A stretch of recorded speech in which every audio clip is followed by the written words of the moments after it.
Aux États-Unis, les routes qui relient un État à un autre traversent des milliers de kilomètres de vastes étendues désertiques. S'il est facile d'y disparaître de son plein gré, c'est également un endroit rêvé pour les tueurs en série qui y cachent aisément les corps de leurs victimes.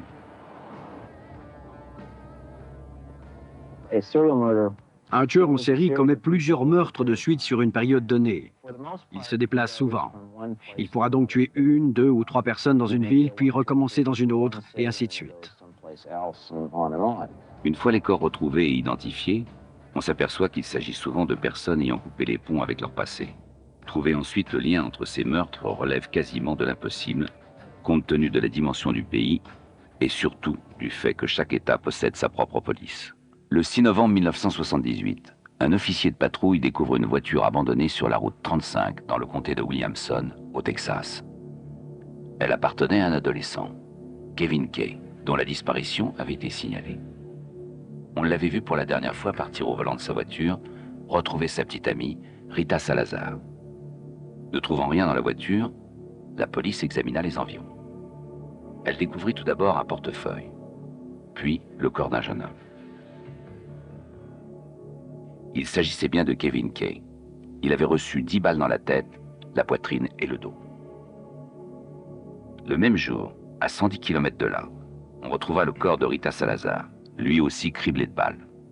Jim Boutwell, shérif de la police du comté de Williamson, ne trouva aucun indice permettant de révéler l'identité du tueur. Un an plus tard, le 31 octobre 1979, on retrouvait aux abords de la même route 35 le corps d'une jeune fille entièrement nue, à l'exception de ses chaussettes. Boutwell et son équipe ne purent jamais l'identifier. On finit par l'appeler la fille aux chaussettes oranges. Au printemps 1980, une vingtaine d'autres meurtres commis sur la même route 35 avaient déjà été signalés au shérif Boutwell. Bien que ces meurtres aient été commis de manière très différente, il finit par se demander s'il n'existait pas un lien entre eux. Et en octobre, des policiers de 18 États indépendants se réunirent pour en débattre. Hormis la route sur laquelle ils s'étaient produits, tous ces crimes avaient très peu de points communs. Néanmoins, et d'une façon totalement imprévue, cette réunion devait enfin porter ses fruits 2 ans plus tard. En 1982, le shérif Bill Conway, du comté de Montaigu, au nord du Texas, enquêtait sur la disparition d'une veuve de 80 ans, Kate Rich. Elle avait disparu de son domicile depuis septembre. Conway arrêta Henry Lucas, l'homme à tout faire de Madame Rich. Il l'interrogea également sur la disparition de Becky, la femme de Lucas. Après 10 jours de détention, Lucas s'effondra soudain et reconnut avoir tué sa femme ainsi que Madame Rich. Il continua par cette extraordinaire déclaration. J'ai eu 360 victimes, dans 36 États et 3 pays différents. Elles ne savaient jamais ce qui allait leur arriver.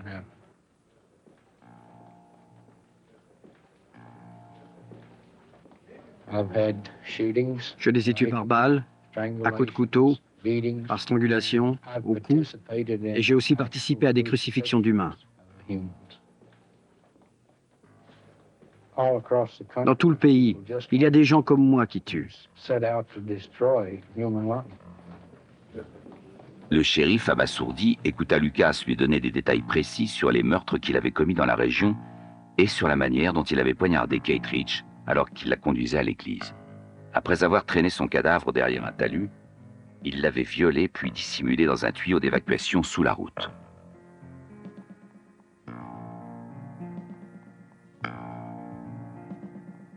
tard, il était venu récupérer le corps et l'avait brûlé dans le poêle de la chambre qu'il occupait à la Maison de la Prière, une communauté religieuse. Puis il avait mis les quelques os qui restaient sur un tas d'ordures dehors. Phil Ryan, officier de la police montée du Texas qui avait également enquêté sur les disparitions, vint rejoindre le shérif Conway. Ils amenèrent Lucas sur les lieux mêmes où il disait avoir commis un crime ou s'être débarrassé de ses victimes, et y trouvèrent des corps en décomposition ainsi que des vêtements.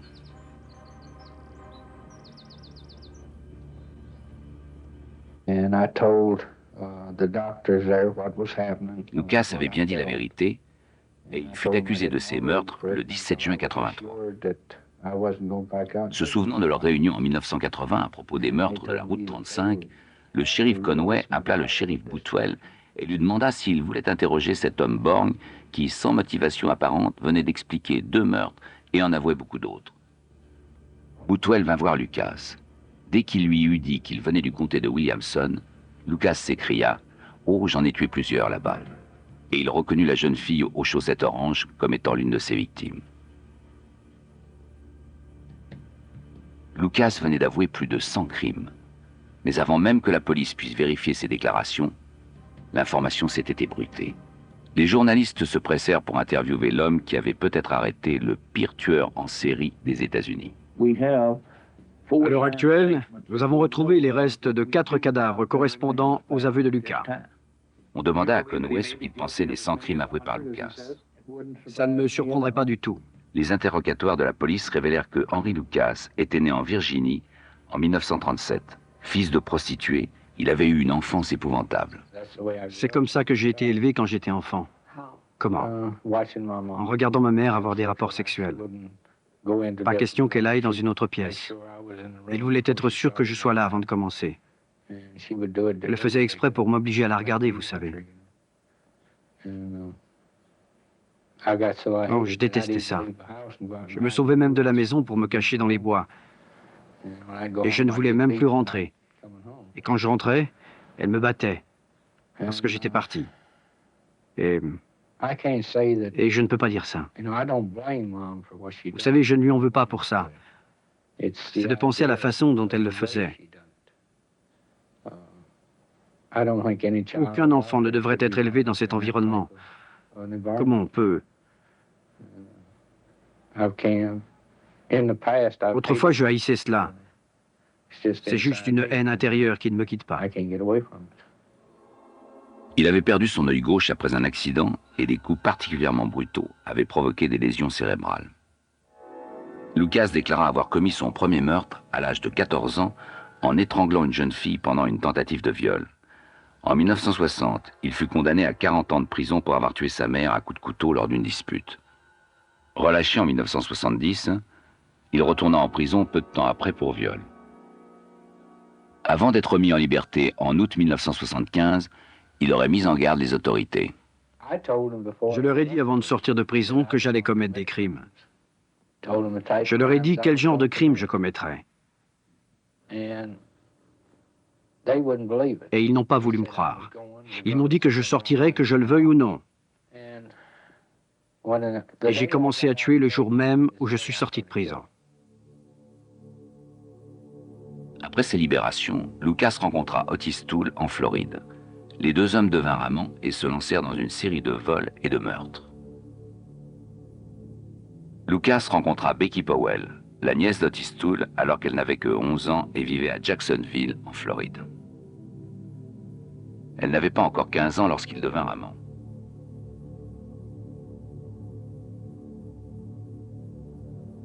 Après le suicide de sa mère, Becky rejoignit Lucas et Toole et ensemble, ils parcoururent les États-Unis de bout en bout pendant des mois.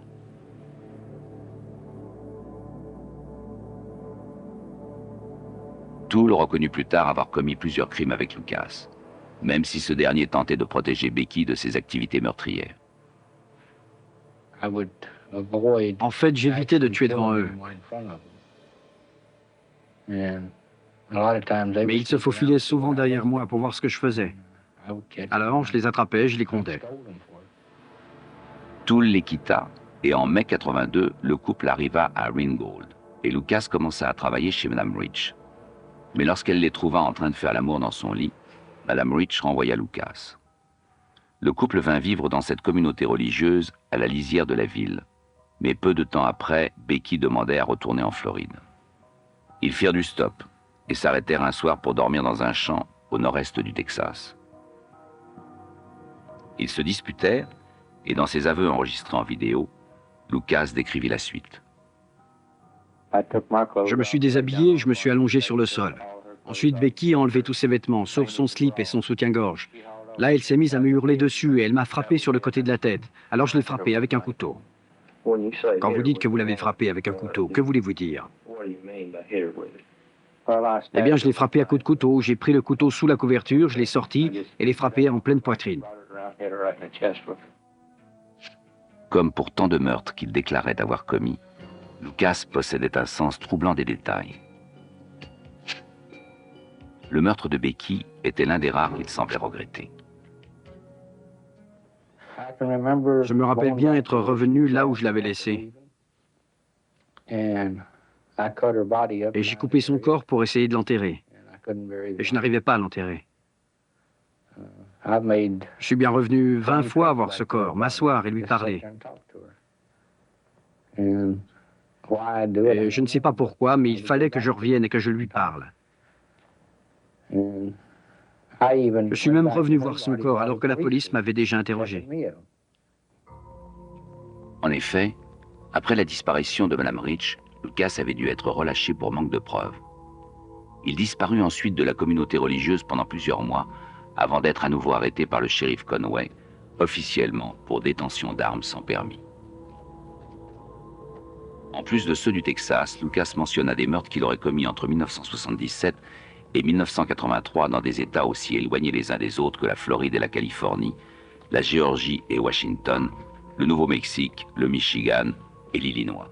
Alors même que les aveux de Lucas l'impliquaient dans un nombre croissant de meurtres, Otis Toole se trouvait déjà en prison dans sa ville natale de Jacksonville en Floride, condamné à 15 ans de réclusion pour incendie criminel. Lucas était maintenant interrogé par des policiers venus de tous les États-Unis. Il lui arrivait parfois d'avouer des meurtres qu'il aurait commis le même jour dans des endroits si éloignés que de toute évidence il mentait. Mais le nombre de crimes qu'il déclarait avoir commis était impressionnant. Je pense que quand on en aura fini, en comptant les miens et ceux de l'autre, il y en aura bien pour plus de 500. Dans un grand nombre de cas, les informations apportées par Lucas ne faisaient aucun doute.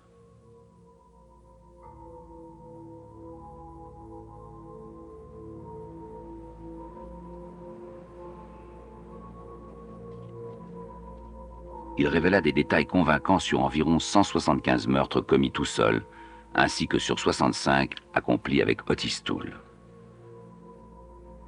Toole reconnut pour sa part avoir tué entre 35 et 50 personnes, la plupart avec Lucas.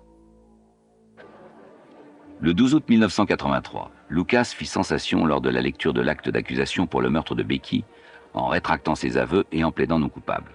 C'est un comportement qu'il devait adopter à maintes reprises pendant les quelques années qui suivirent. Néanmoins, le 30 septembre, il plaida coupable pour le meurtre de Kate Rich et fut condamné à une peine de 20 à 75 ans de prison.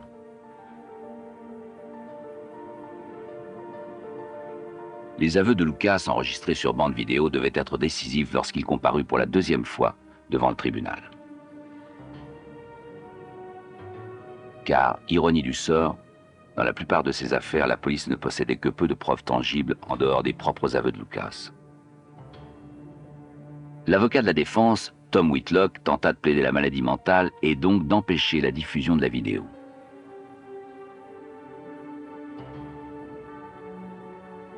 Lucas subit alors des tests psychiatriques qui furent présentés au tribunal. On ne trouva pas de traces suffisantes de maladie mentale chez Lucas et en conséquence, le juge Boyd rejeta les arguments. Durant l'audience, après avoir visionné ces vidéos, l'accusation soumit Lucas à un contre-interrogatoire détaillé. La salle du tribunal put alors entendre Lucas reconnaître sa culpabilité et le voir s'effondrer en pleurs.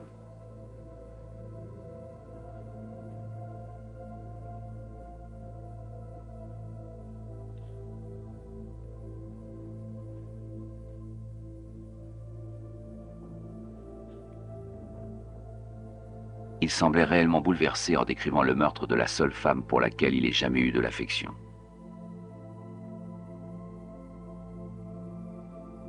Mais les larmes de Lucas allaient-elles influencer les jurés?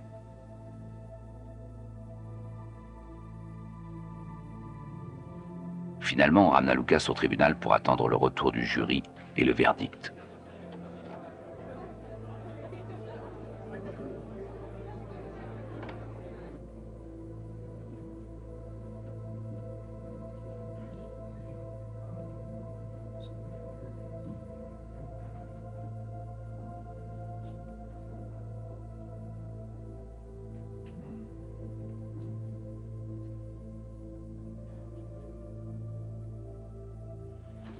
Nous, le jury, déclarons l'accusé Henry Lee Lucas coupable du meurtre tel qu'il est allégué dans l'acte d'accusation. Maintenant, mesdames et messieurs, est-ce votre verdict unanime?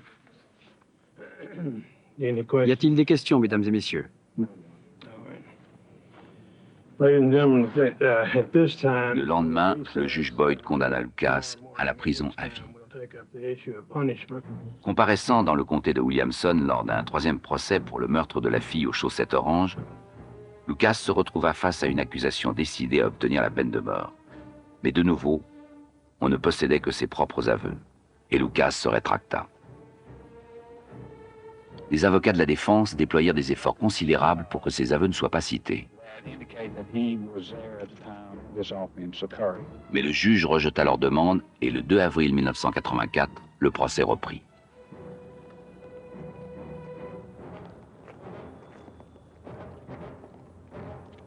L'accusation put produire la cassette vidéo des aveux de Lucas dans laquelle il reconnaissait avoir tué la jeune fille aux chaussettes oranges, dont on ignorait toujours l'identité.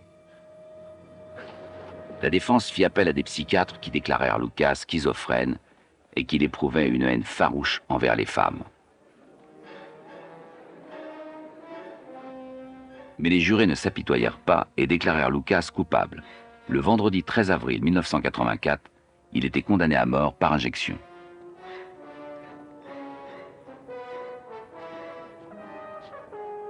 Mais les autres crimes de Lucas nécessitant davantage d'investigation, la date de son exécution ne devait pas être fixée avant 5 ans.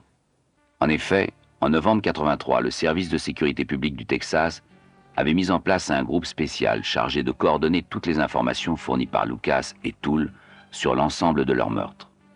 Et en décembre 83, une première conférence avait été organisée au Texas, suivie d'une seconde en janvier 84 en Louisiane. 107 policiers de 10 États différents y avait assisté. Devenu un centre d'intérêt national, Lucas était un homme transformé. Il s'était fait soigner les dents, avait pris de l'embonpoint et paraissait plus propre. Des policiers du pays entier attendaient leur tour pour l'interroger sur des affaires restées sans solution. Monsieur Lucas a immédiatement admis être l'auteur de 2 crimes, celui du Nevada et le nôtre. Il nous a dit pouvoir jurer que c'était bien son homicide. Il m'a semblé le dire honnêtement, comme je m'y attendais. Il m'a donné de nombreux détails et nous sommes quasiment certains que M. Lucas est bien l'auteur de ce crime. Afin de corroborer les preuves, Lucas fut emmené par la police sur les lieux de ses crimes, parcourant ainsi les États-Unis. C'est au cours de ces voyages qu'il fit part d'un autre élément bizarre. Il déclara être rentré avec Toole dans une secte satanique nommée la Main de la Mort, et avoir tué pour celle-ci. Il prétendit également avoir kidnappé des enfants qu'il aurait emmenés au Mexique afin de servir à des rites sataniques ou à des films d'horreur.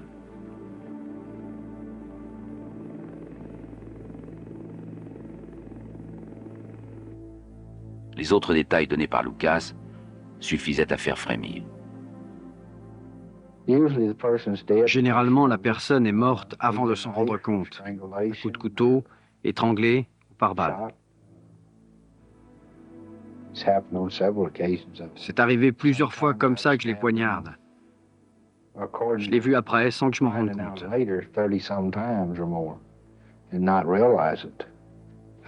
Je peux simplement dire que je suis désolé de ce qui s'est passé. J'aimerais pouvoir leur rendre la vie, mais je ne peux pas. Mais je suis sûr qu'elles sont au paradis. Ma vie n'est rien comparé à la leur. Je n'avouerais pas tous ces crimes si je n'avais pas été sauvé. Et c'est Jésus-Christ lui-même qui m'a sauvé. J'irai au paradis. Ça, je le sais.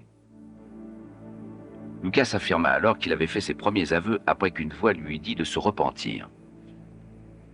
Quelle qu'en fût la raison, les aveux de Lucas impressionnèrent suffisamment la police des États-Unis pour que celle-ci pût enfin clore les dossiers de quelques 78 meurtres qui n'avaient pas été résolus jusque-là. 15 meurtres en Californie pendant l'année 1977.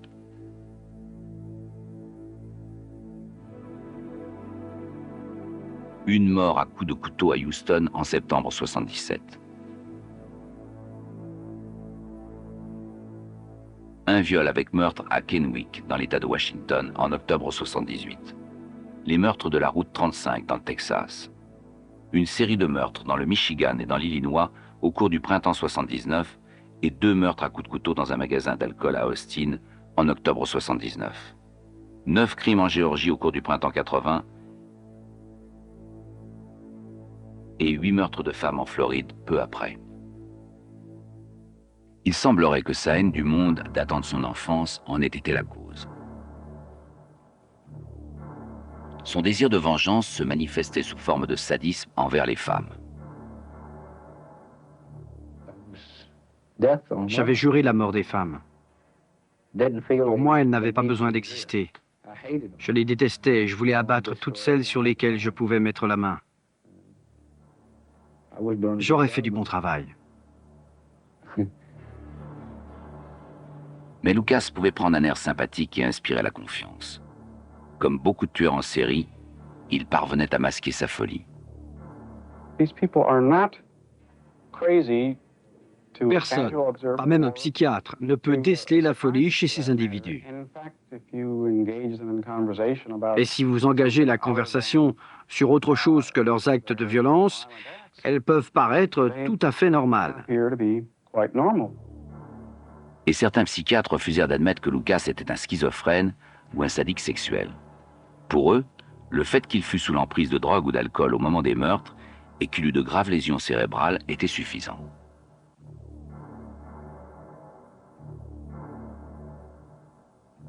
Curieusement, on estima qu'Otis Toole pouvait se comporter en sadique sexuel, mais plutôt sous l'influence de son partenaire, Henry Lucas. En décembre 1983, on emmena Lucas voir Toole en prison, mais rien de concret ne ressortit de cette rencontre. Il s'avéra que parmi les nombreuses déclarations de Lucas, certaines étaient fausses et incohérentes. Quelques journalistes tentèrent alors de démontrer que la plupart de ses aveux étaient des canulars. La police elle-même fit parfois preuve d'un scepticisme considérable. Lucas lui-même a reconnu ne pas avoir toujours été honnête avec la police. Et je crois que presque tous ceux qui ont participé aux interrogatoires savent qu'il lui est arrivé de mentir. Mais la question est de savoir dans quelle mesure il a menti et s'il avait un partenaire ou non. On dit que Lucas fit parfois preuve de trop de zèle pour revendiquer un crime auprès de la police, trop heureuse de classer enfin des affaires jusque-là sans solution.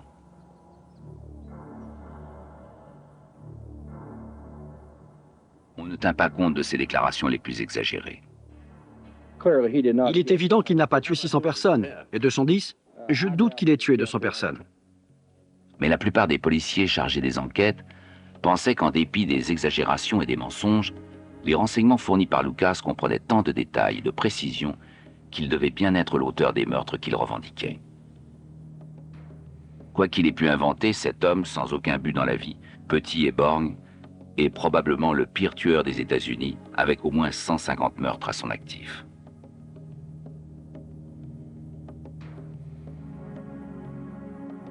Mais le plus terrifiant, c'est que même Lucas arrêté, il reste encore sur les routes des États-Unis de nombreux rôdeurs en proie à une fascination macabre. J'en ai traqué sur tout le territoire des États-Unis, par pure rancune, pour les tourmenter.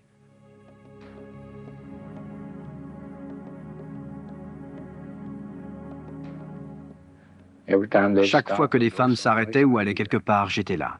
Je les suivais sur l'autoroute, je jouais avec elles, je faisais semblant de partir et les laissais me dépasser.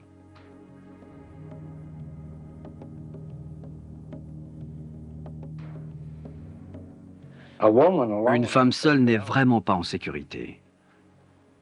Pense, si j'étais là, si quelqu'un comme moi était là,